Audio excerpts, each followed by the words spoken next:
In a recent trip on Beaver Lake in Arkansas, I found a school of 50 plus bass setting up on an offshore drop only using traditional electronics.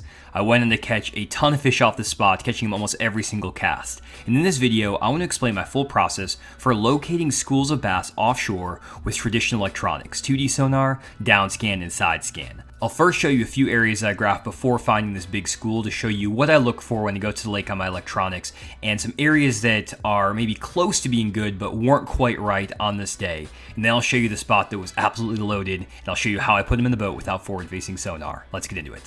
Ooh, there they are. Found a little wad of them right there on that rock. Not too crazy, but first little group that we found here. We can see them on 2D and we can see a few on SideScan as well. I'm gonna keep graphing here. I marked them a second ago. We can see the shad are all over the spot. I want to keep graphing down this to see if maybe we can find another little second wad of them on SideScan or on 2D. We're just graphing a really sharp point here that drops off into the channel, and it's kind of hard to graph this because you're on a razor's edge a lot of times trying to keep your boat right in position. But I want to see if we can see a few more. I feel like maybe just up here we're going to see a few more as well, just because this, yeah, there's some right here as well. It's kind of hard to see them because they're stacked up pretty tight to the bottom, but there's some more fish stacked right up in here. We're going to hit that, the waypoint, and you can see a few more even on SideScan. They're just kind of down this whole drop. Honestly, I think we can probably just fish this whole drop and get some bites. The current's flowing right now on Beaver, which is actually really nice. The lake has been a little bit high, so they're pulling it down a little bit. And normally when there's some current on the lake, you can find some fish in June on these steeper, kind of sharp drop-offs here off the main lake. And I have a feeling that we're gonna be able to at least catch a few fish here cranking or doing something. I wanna keep them honest to make sure there's not any more fish out here a little bit further out, maybe down this drop here. I didn't really see too much on that, but you can see that there's a really nice rocky ledge down this whole thing. And we definitely saw the most fish kind of in through here. I'm gonna mark this and this here. We can see a few fish even just popping out on our SideScan right there in that black space. And we have a bunch of shad through here. We got more fish through here. So we honestly have this whole thing marked pretty well. I'm gonna graph over this one little corner again just to be safe. There's this kind of flatter section over here. I want to graph right over the top of it, and then we'll probably just crank down this drop or try to do something down this drop. I don't know exactly what I want to throw yet to try to get these fish to bite. These fish are a little bit picky on Beaver nowadays because a lot of guys fish out here. Hopefully these fish haven't been messed with too much because it's kind of just getting into the season out here, but we may need to try some unique baits as well. It doesn't look like there's much on this corner here, so we're just gonna pull up the mapping and we're gonna roll down these waypoints. All through here is covered up with fish, which is a really good sign. You can see again, it's a nice, really flat point that drops straight into the channel, and those fish are right on the edge. It's almost kind of like a underwater bluff wall, if anything, and I think it should be pretty good. Okay, we're lined right up on this deal. I want to start by actually throwing a dice bait up there, see if we can get a few bites on this deal. Throw something a little bit unique at him, and then we'll probably end up picking the crankbait if this doesn't work, but I want to try something at least a little bit different on the start. I didn't get any bites on that urchin bait, so I picked up a crankbait and started working down this drop.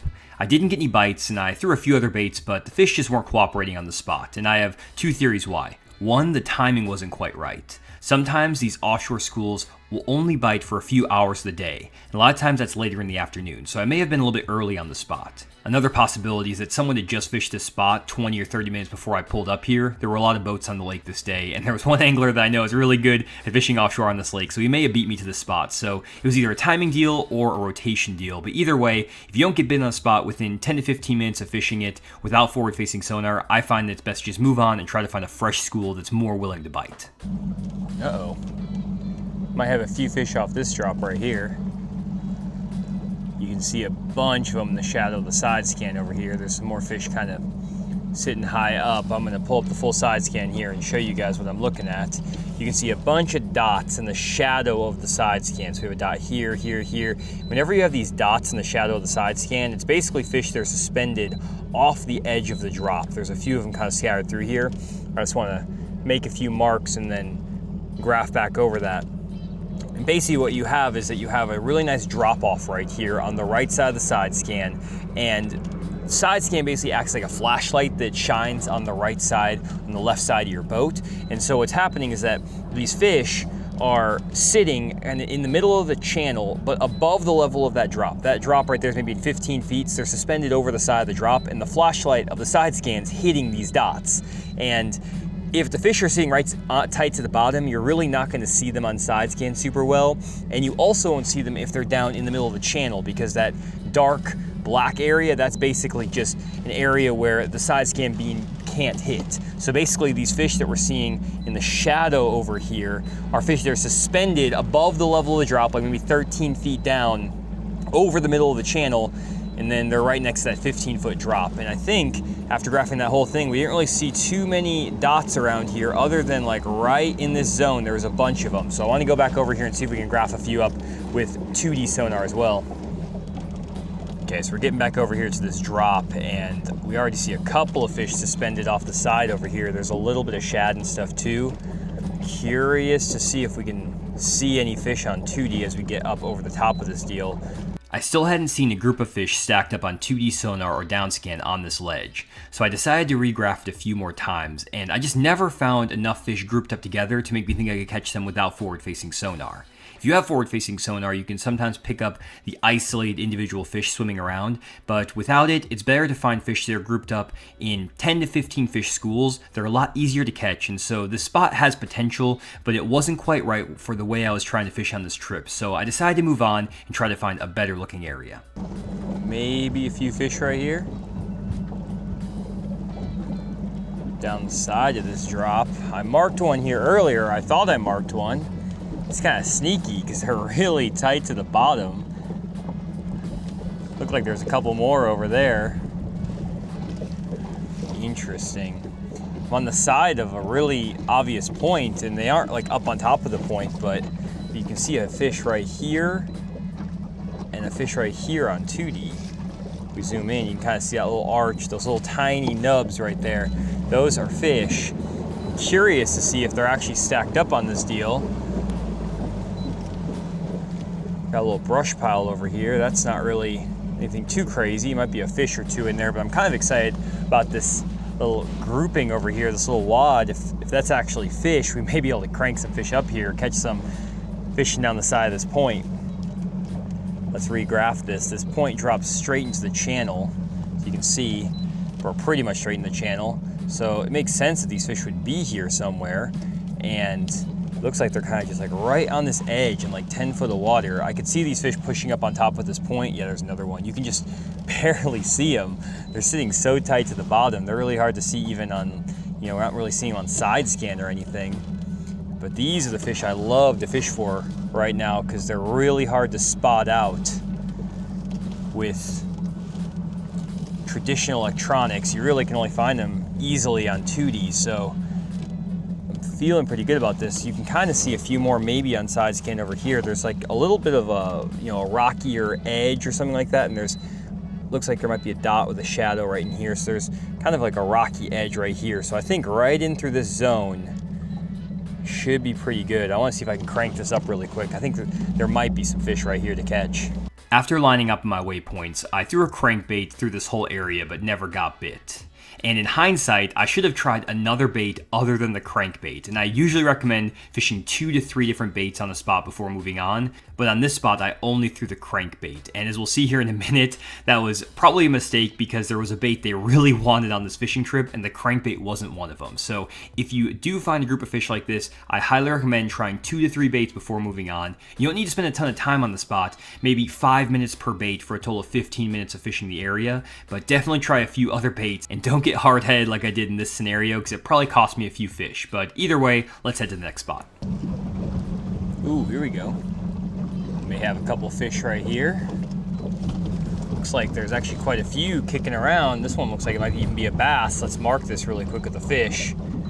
Spin back around. The wind is kicking over the top of this deal right here. And it's a really nice flat, basically, that drops off into the creek channel here. And this is actually might be the first decent school of fish we've found so far today, if it turns out to be a good group. There's actually a few more kind of on this little stick up over here. I don't know what that was. Oh, it's just a little random piece of wood. Ooh, okay, yes, there we go. Finally found a little group of them. Golly, it took me a long time to find a group of fish today, guys. I've been out here for 3 hours and we finally found a nice school of bass. You can see them setting up right on the edge of this drop off right here. You can see these arches on 2D sonar have a really nice shape to them. They're not too long, they're taller, and they also have multiple colors inside of them. That's what lets me know that these are fish. And they are right on the edge of this drop, right where they should be. The wind's actually kicking over the top of this too. It's crazy though, because this is the first group of fish I've actually found today that is really stacked up and set up the right way. As we take a look at the mapping, we can see there's shad pulling up here in like the 10 to 15 foot zone. And we're on the edge of a really big flat right here. The creek channel swings in and there's just a really nice point. I mean, it's a really obvious looking spot.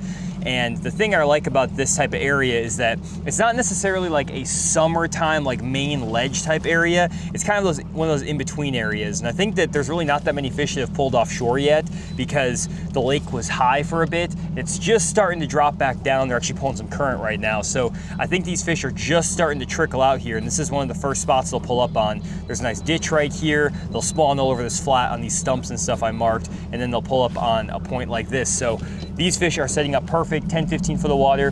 I want to see if we can cast down there and get a few bites.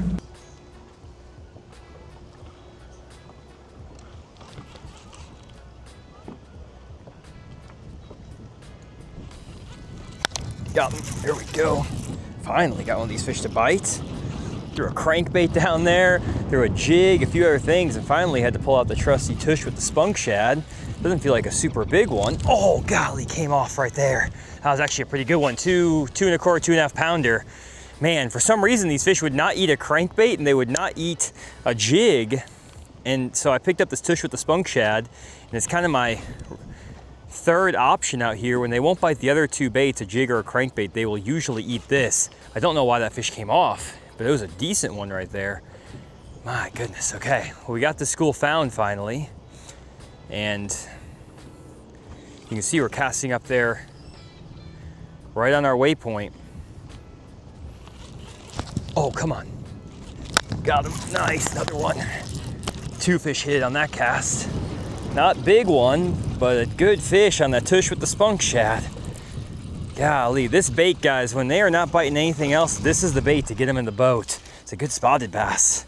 And I've been throwing it for years out here, guys, and that tush with the spunk shad now is still my go-to bait when these fish are tough to get on these ledges. It's a 5.5 inch Hog Farmer spunk shad with the 4/0 3/8 ounce tush hook, and all I'm doing is just getting up on these spots, these waypoints. I'm bombing my cast out there, and we're casting again right on our waypoint there, and then I'm gonna let that bait sink down pretty much all the way to the bottom. Right now we're casting into about 10 foot, so I'll let it sink for about 10 seconds, maybe 8 seconds. Keep it a little bit above those fish, and I'm just gonna hop that bait with my rod and then reel up the slack. Hop that bait with the rod, reel up the slack, and I'm gonna let it fall back down for like 3 seconds. And you basically wanna just hop that bait up enough where it gets up a little bit and then falls back down, and these fish are gonna bite it as it's kind of falling back down to them. And you'll just feel a tick at the end of your line. That's kind of the retrieve and how that works. And it works super well. You get a lot of numbers on this technique. And when the fish are really picky on these ledges, I find it's the #1 bait for me to actually get them to bite. It works better than the hair jig for me. It works better than a flutter spoon, a crankbait. And especially if you're even catching like on a crankbait or a jig, you can go to this tush and the spunk shad and get follow-up bites. So it's just a really good deal, especially in this like kind of post spawn, or again, when these fish are just more pressured, they really, really like it. Oh, come on, get it, fish. Got him, nice. There's so many of them down there that I'm getting them to come up and hit it, and they're missing it and hitting it because they kind of slap at this bait at times, especially if they're smaller ones. But man, this is a good school of Kentuckys. I lost a largemouth earlier. It's not all just Kentuckys down there. That's a really nice fish though, beauty. And we're just graphing up these fish. Took us a while to actually find this school. Took me about, gosh, took me 3 hours, which is kind of crazy because I had to check the main lake. I checked all over the place and I finally found this spot, which again is kind of like an in-between spot. I checked a bunch of in-between spots as well, out more towards the main lake. And again, sometimes this time of year, these fish just, oh gosh, that fish ate it while it was just falling down there. I didn't even have to work the bait. They're getting fired up. And this bait can fire the schools up pretty good, catch a lot of numbers. And there's a largemouth for you. Nice one. And it's worth taking the time this time of year to find these groups, but when they're not like fully out here, you need to kind of spend the time to find them. But when you find a group like this, you can get right in a hurry this time of the year and catch 3, 4, 5, 6 fish pretty quick. And you can find some big fish out here too, especially on these more like in-between spots. Sometimes these fish on these drops can be bigger. Kind of just depends on which ones you find. Out here on Beaver, there's not much bigger fish. They're all kind of small most of the time out here anyways. The average fish out here is about the size that I just caught. So I'm not expecting to come out here and catch giants on Beaver all the time, but it's fun locating these fish and trying to find them. And then obviously getting them to bite this tush with the spunk shad is key. And I'm not using forward-facing sonar, as you can see. I just have my mapping, and that's why I like the tush with the spunk shad a lot, is that it's a great way to trigger these fish that are suspended without having to use the jig head minnow and forward-facing sonaring them. You can kind of get the same type of reaction from those fish, but you can use a bait caster. You don't have to shake a minnow, stuff like that. So it's pretty good. I really like it. Oh gosh, and they like it too. Come on.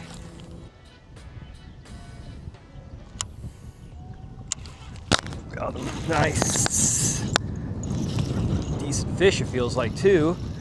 Off this drop, I actually came back and let it rest for a second. I wanted to graph around this area and see if there was any other spots that set up like it. And I actually found one more spot that had a school on it. It's a better quality fish too. Kind of like the same size as that first one I lost on that tush with the spunk shad. And I feel like there was a group that was about to set up on one spot back in here a little bit further. Man, he grabbed my tail off that too. And they just weren't fully there. I got one fish to kind of swipe at the bait, but that was it. So I wanted to come back over here and see if I could get this school to fire again after kind of leaving it sit for 30 minutes. And I mean, first cast caught another decent one. So let's get into our bait on here real quick. Again, this is that 4/0 3/8 ounce tush from Core Tackle with the 5.5-inch Hog Farmer Spunk.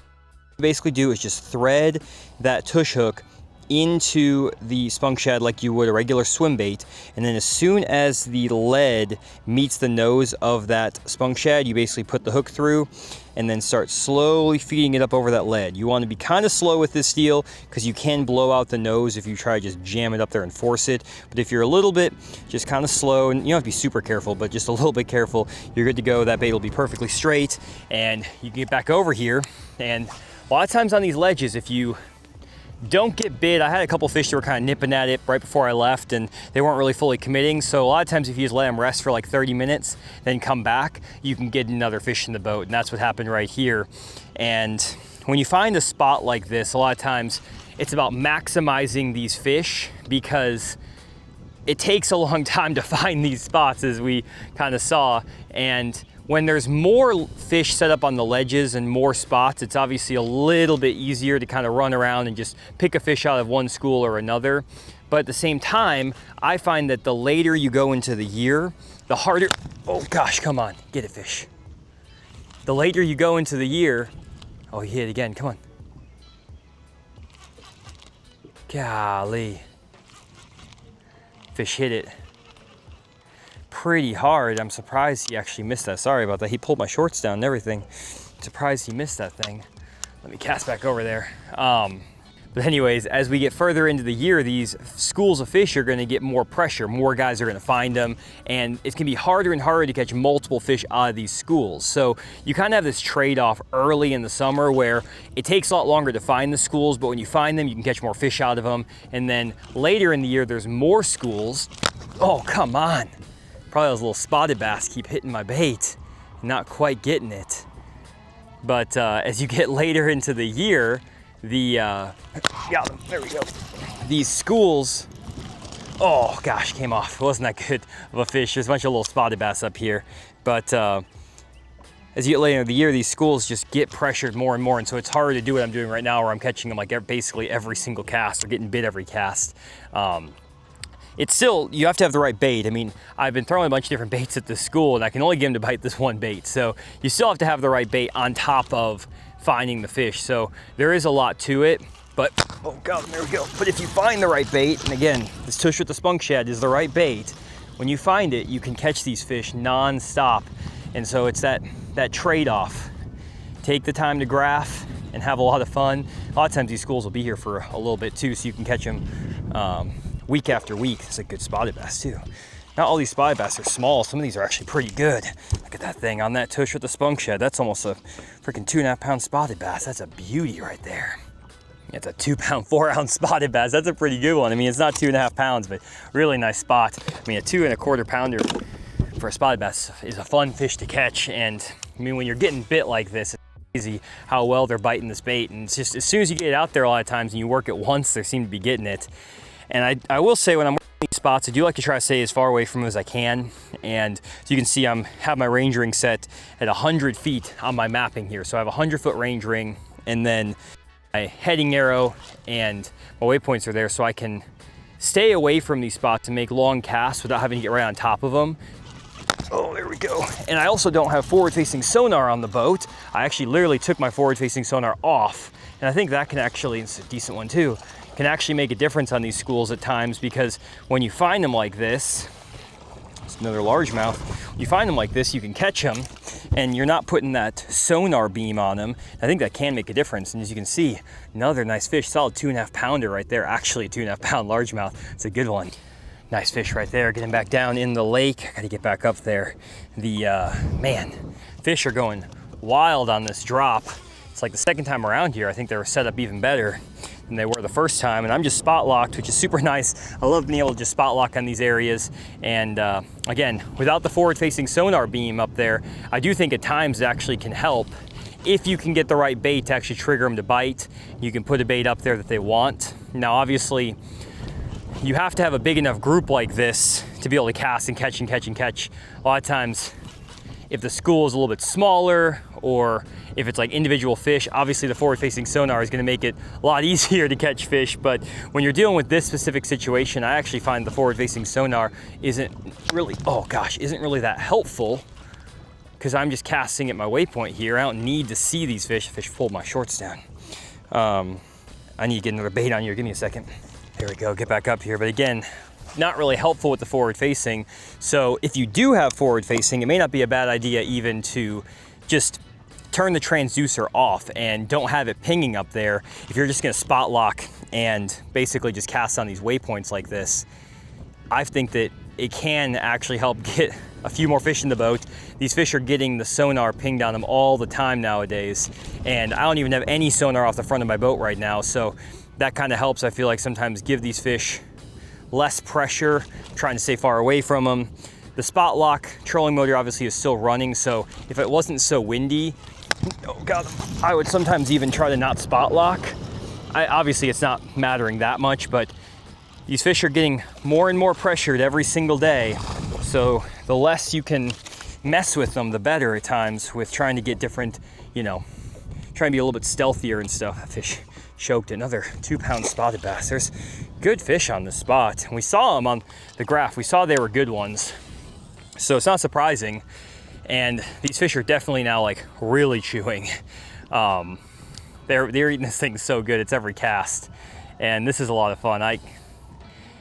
I love catching them like this. And obviously it shows the power of this bait in particular. And I've had multiple videos where I've caught them like this out here on Beaver and Grand Lake and Table Rock and a bunch of different places, doing this exact same thing with this tush and the spunk shad. And I still feel like a lot of guys are kind of sleeping on this rig. And I don't know really why, because it catches them so well. And I feel like it's different from what a lot of other guys are throwing. It's actually a better largemouth here. Oh my gosh, finally got a good one off this spot. We saw some good largemouth down there. Oh, there we go. That's a good largemouth right there. That's a good beaver fish. Solid 3.5 pounder. Let's get a weight on that guy. Tush with the spunk shad. gosh, you guys gotta pick some of these baits up. Obviously it catches good ones, it catches numbers, everything you want out of an offshore summer bait right there. 3 pounds, 8 ounces. That's a big fish out here on Beaver, guys, I'm telling you. You do not catch that many quality fish like this on Beaver day in and day out. And obviously it took a lot of time to find this group of fish, but it is well worth it. We're catching them like crazy. And I'm gonna put another bait on here. I just need to keep catching them because this is way too fun. This is what I wait for all year. I love summertime ledge fishing. I love finding spots like this. It takes time, but it's 100% worth it. Well guys, that school finally cooled down after I caught that 3.5 pounder, but I had so much fun catching them off this spot using that tush with the spunk shad. It took me 3 hours to find this group of fish, but once we did, we were able to put a bunch of fish in the boat. We let rest for a few minutes and then came back and continued to catch them. And if you haven't tried this rig before, that core tackle 4 3/8 ounce tush in the Hog Farmer 5.5 inch spunk shad, you are missing out. If you have been a longtime viewer of this channel, you've probably seen me throw this several times in other videos. It is my #1 confidence bait nowadays in the summertime. It also works really well in the fall as well. So it's not just a one-trick pony summertime bait. It's just something that works great whenever the bass are kind of grouped up. So if you do want to pick up this bait, I'll link it down in the description. And I'm just pairing that on a 7'2" medium heavy power fast action worm and jig rod in the Nelly Covert lineup with 12-pound fluorocarbon. I like to use 12-pound fluorocarbon with this rig. I like a little bit lighter line because this bait needs a little bit less resistance from the line so it falls naturally. If you use too heavy a line, I feel like it doesn't fall quite as well. So 12-pound test, you're fishing kind of open water and stuff, so you're not really going to break off, so you're good to go. And just a 6-to-1 gear ratio reel. So that's my setup. Hopefully you guys enjoyed this video. If you did, leave a comment down below and also subscribe to Fish the Moment for more content like this. See y'all next one.